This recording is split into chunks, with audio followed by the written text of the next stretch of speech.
Hello YouTubers and tractor lovers. This is tractor time.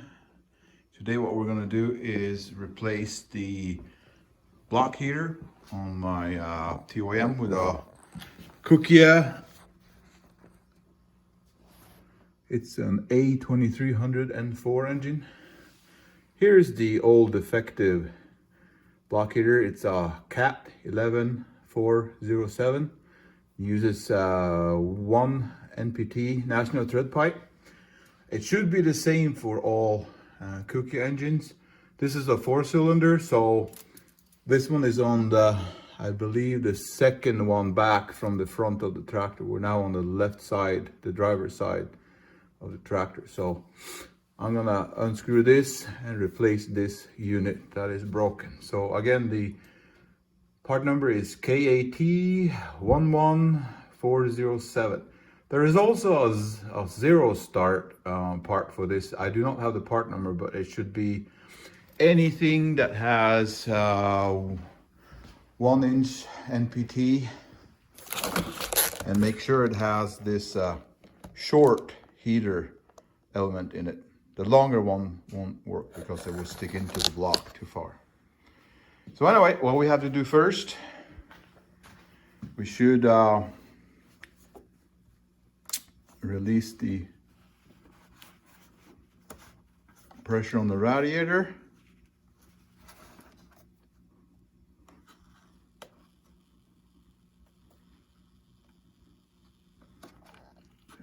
Oh, it's still a little pressure in there, but anyway, what you can do here is just take this petcock down here and release it. Have a drain pan under it and release the coolant.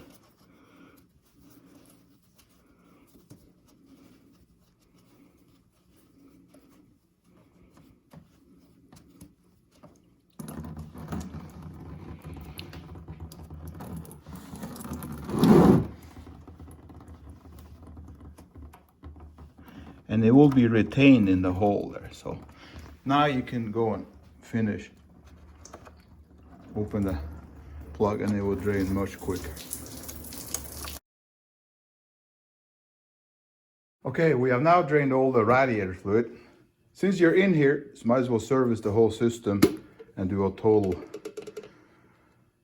replacement of the radiator fluid. This one just pops up and just drain the remainder of the fluid in here. My tractor is 1.5 years old.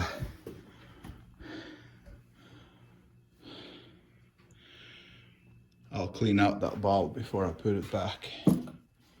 I bet it's just good a service item to have while you're already in here.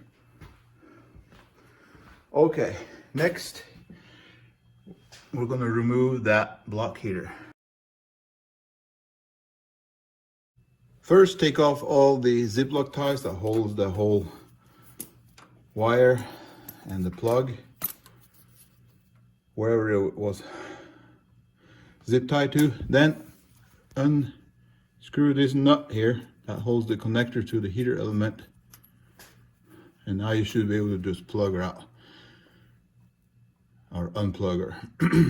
And next, I'm going to unthread that from the block. All right, to take out the block heater element itself, you need to use a socket that is 1 inch and 3/8. It's a pretty big one.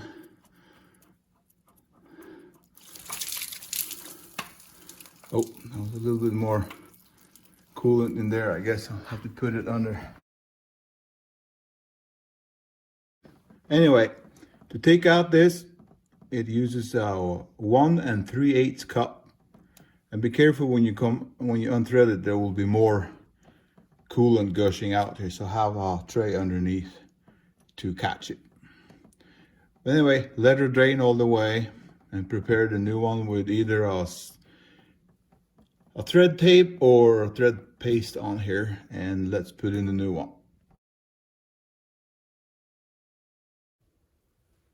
If you're using this Loctite thread sealant, its instruction says put it not on the first part of the threads and only cover 2/3 or 3/3 of the threads, as they don't all need to be sealed.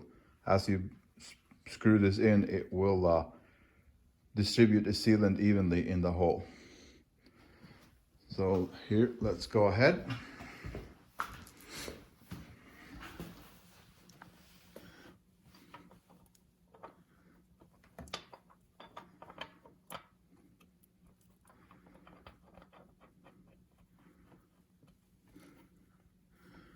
Okay, so I'm going to use the torque the rest of the way, or the wrench with a socket, 1 3/8 socket to tighten it.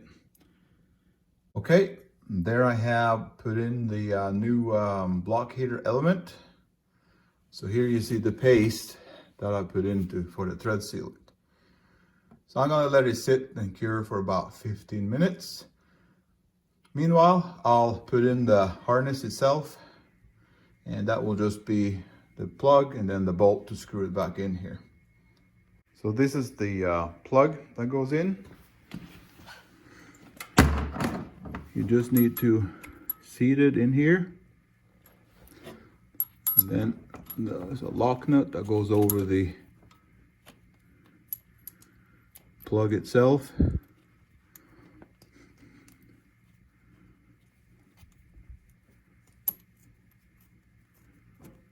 That just does need to be very tight, so I'm gonna put it in here a little bit more than hand tight, and then go over with a crescent wrench and just give it extra little snug there, and that should be it. And then it's time to feed the wire, and mine was Ziploc tied here to the foot rest, so I might put in an extra wire loom here to protect it a little bit more from the elements. I'll show you when I have the final result. Okay, time to refill coolant.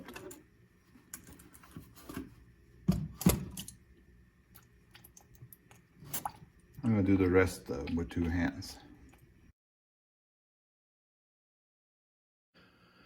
All right, I have now dressed the cord down here.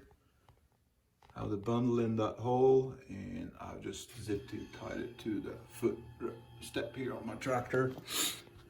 I ran the tractor for half hour, checking for leaks. That looks good. Filled up coolant. Of course, just a pointer. Don't forget to screw in that petcock again before you fill with antifreeze or coolant. Otherwise, you'll have it gushing on the floor. Besides that, should be working good now. So it's good to have a block heater again, where we had negative 15 degrees here in northwest Montana the last couple of days. So that was it.